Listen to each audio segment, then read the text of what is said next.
Clue today news కి స్వాగతం. Chairperson ముల్లి Pavani జయంగా Yadav మరియు కమిషనర్ సాబీర్ అలీ ప్రధాన రహదారి బస్టాండ్ నుండి అంబేద్కర్ విగ్రహం వరకు రోడ్డుకి ఇరుపక్కల ఎంక్రోచ్ అయిన తోపుడు బండ్లు, అడ్వర్టైజ్మెంట్ స్టాండ్ బోర్డులు వాహనదారులకు ఇబ్బంది కలగకుండా వెనక్కి జరపాలని ఆదేశించడం జరిగింది. ఇటు తోపుడు బండ్లు మరియు వివిధ షాప్స్ కి వారం క్రితమే చెప్పడం జరిగింది. అయినా ఎటువంటి మార్పు లేనందున హెచ్చరికలు జారీ చేయడం జరిగింది. బస్సులు మరియు ద్విచక్ర వాహనాలు, కార్లు రహదారిపై వెళ్లటకు ఇబ్బందికరంగా ఉన్నాయి. కావున తోపుడు బండ్లు మరియు ఫుట్పాత్ పై అక్రమంగా పెట్టిన షాపులను వెంటనే తొలగించాలని మున్సిపల్ సిబ్బందికి ఆదేశాలు జారీ చేశారు కమిషనర్. ఈ కార్యక్రమంలో 18వ ward councillor Ravinder, Siraj, sanitary inspector Srinivas, environment engineering Rajesh, worker inspector Maruthi, Sunny, స్థానిక ప్రజలు, సిబ్బంది పాల్గొన్నారు.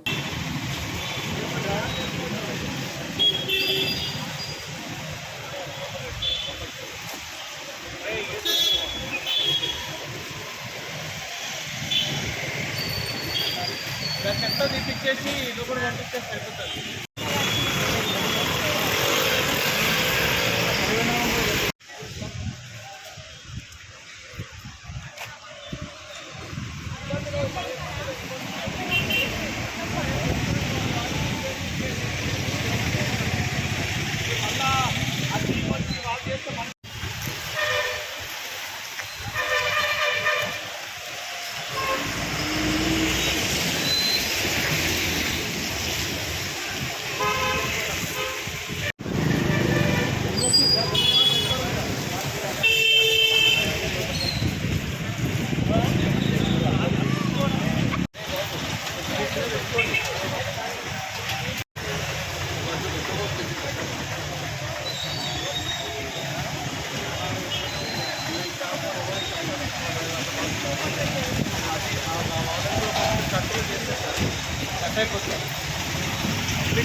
ఇట్లా వాటర్ ట్యాంక్ ప్రాబ్లం ఉంటే మేడం గారు వాళ్ళు కలిసి జర పైసలు ఇచ్చి ఇప్పించిస్తాను.